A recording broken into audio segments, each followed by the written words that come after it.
really sort of a monopoly of sorts where they're attracted to go to places that have a Tesla. I have my eyes on Tesla shares all day today. A big partnership with Hilton. They're going to be bringing those Tesla superchargers to Hilton. Over 20,000 chargers are going to be at different Hilton brands, and they're going to connect over 2,000 chargers, and you can install 20,000 chargers total. Interesting partnership when you think about what this means for Hilton. There you go. There's the full metrics. It's 2,000 hotels. It's 20,000 chargers, and you can charge up to 6 cars per hotel. And so it's going to be interesting to see how this plays out, I think, for what it means for Hilton, because I would think this helps you get people that drive Teslas to your hotel and is a benefit for Hilton as a business specifically. And that to me is part of what Elon Musk's pitch has been with these chargers is bring the chargers to your business and the people that drive my cars are going to come to your business more. Right.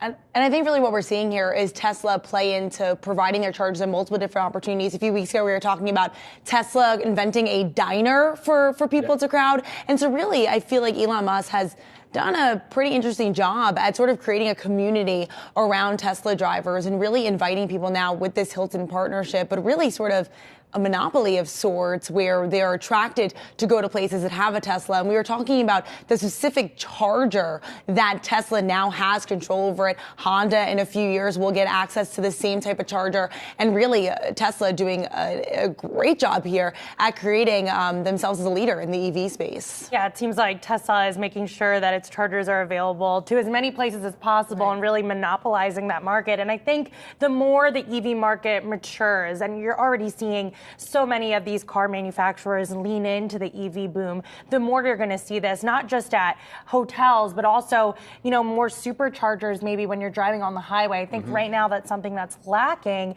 but as more people adopt EVs, obviously you have government incentives as well. That's going to be more and more the norm. My head just immediately went to rental cars. And I don't know if it's, I was online booking travel last night, so I was looking at rental cars and hotels and things like that, but I was like, think about that combo, right? If you can get a lot of rental cars, say deal with Hertz or something in a major city like New York, or even maybe in more of a driving city, go down to the Carolinas where you drive a little bit more in between places, but you have a relatively medium distance, you can charge the car at your hotel all the time. It just seems like it matches up well for the whole travel experience. And then if you're Tesla and you can find yourself in the middle of that travel experience, would think you'd be pretty beneficial. But I don't know. I guess I'm extrapolating a little bit. Right.